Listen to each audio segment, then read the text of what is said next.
জনপ্রিয় ধারাবাহিক নাটক ব্যাচেলর পয়েন্ট সিজন 5-এর বিভিন্ন পর্বে অশ্লীলতা, সামাজিক অবক্ষয় ও নৈতিক বিচ্যুতির অভিযোগ তুলে নাটকের নির্মাতা কাজল আরাফিন অমি, অভিনেতা মার্জুক রাসেল, জিয়াউল হক পলাশ, সাইদুর রহমান পাবেল, শিমুল শর্মা ও বোম ফিল্মস প্রোডাকশন হাউসের বিরুদ্ধে লিগ্যাল নোটিশ পাঠিয়েছেন সুপ্রিম কোর্টের আইনজীবী মহিউদ্দিন। তিনি মঙ্গলবার এই নোটিশ দেন। সুপ্রিম কোর্টের আইনজীবী মহিউদ্দিনের পাঠানো লিগ্যাল নোটিশে বলা হয়েছে, ব্যাচেলর পয়েন্ট নাটকের ৫ম সিজনের ১ থেকে ৮ পর্বে এমন বহু সংলাপ রয়েছে যা অশ্লীল, ডাবল মিনিং এবং সমাজে বিশেষ করে কিশোর তরুণদের উপর নেতিবাচক প্রভাব ফেলছে। নোটিশে উল্লেখ করা হয়, নাটকের সংলাপের ডেট ১৯-২০, টাকা হলে সীসা খেতে পারতাম, বাঙালি পোশাক, লুঙ্গি ইত্যাদি নিয়ে এমনভাবে কথা বলা হয়েছে যা নীতিনৈতিকতা পরিপন্থী।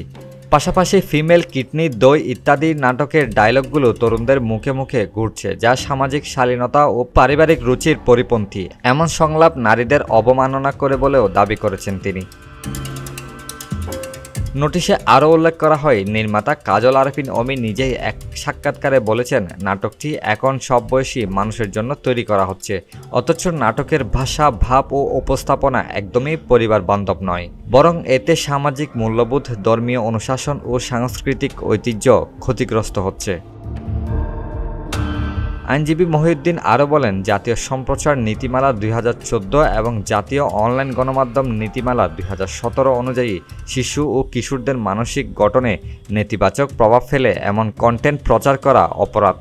অথচ এই নাটকে একের পর এক অশ্লীল ও আপত্তিকর সংলাপ সামাজিক মাধ্যমে ভাইরাল হচ্ছে এবং সেগুলো কিশোরদের আচরণ ও ভাষায় স্থায়ী প্রভাব ফেলছে।